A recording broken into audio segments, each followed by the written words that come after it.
নিজের দেশে ফেরাটা স্মরণীয় হয়ে থাকবে বলে মন্তব্য করেন বাংলাদেশের তারকা ক্রিকেটার সাকিব আল হাসান। এই ভয়েই হয়তো তাকে দেশে ফিরতে দেওয়া হচ্ছে না বলেও দাবি করেন তিনি।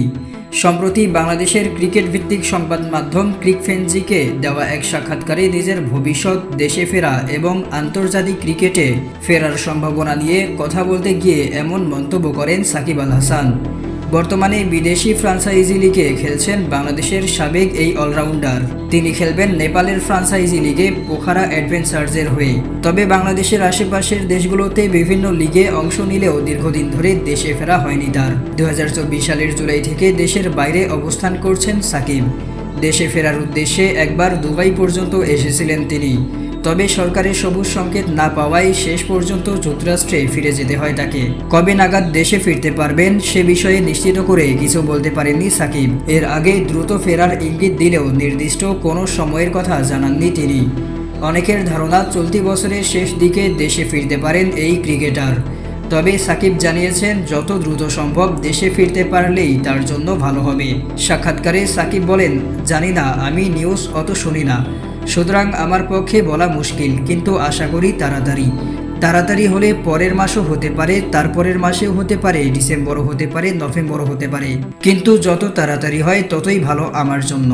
টি-20 ক্রিকেট থেকে দূরে থাকলেও টেস্ট ও ওয়ানডে থেকে এখনও আনুষ্ঠানিক অবসর নেননি সাকিব।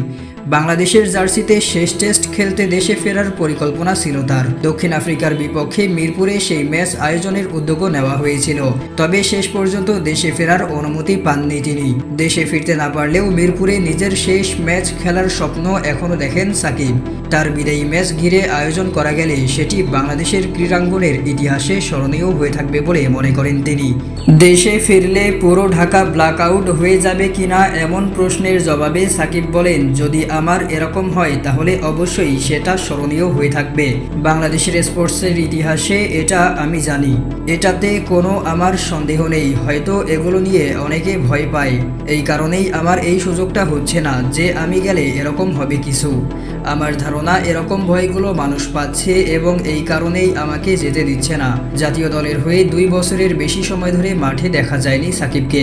তবে 2027 সালে দক্ষিণ আফ্রিকা, জিম্বাবুয়ে ও নামিবিয়ায় অনুষ্ঠেয় ওয়ানডে বিশ্বকাপে খেলার স্বপ্ন এখনও রয়েছে তার। সাকিব বলেন, আমি খেলতে যাওয়ার থেকে গুরুত্বপূর্ণ বেশি বাংলাদেশ দলে আমার দরকার আছে কিনা, এটা নির্বাচক অধিনায়ক ভালো বুঝবে। তারা যদি মনে করে প্রয়োজন আছে তখন তারা চিন্তা করতে পারে, কিন্তু এগুলো অনেক পরের বিষয়।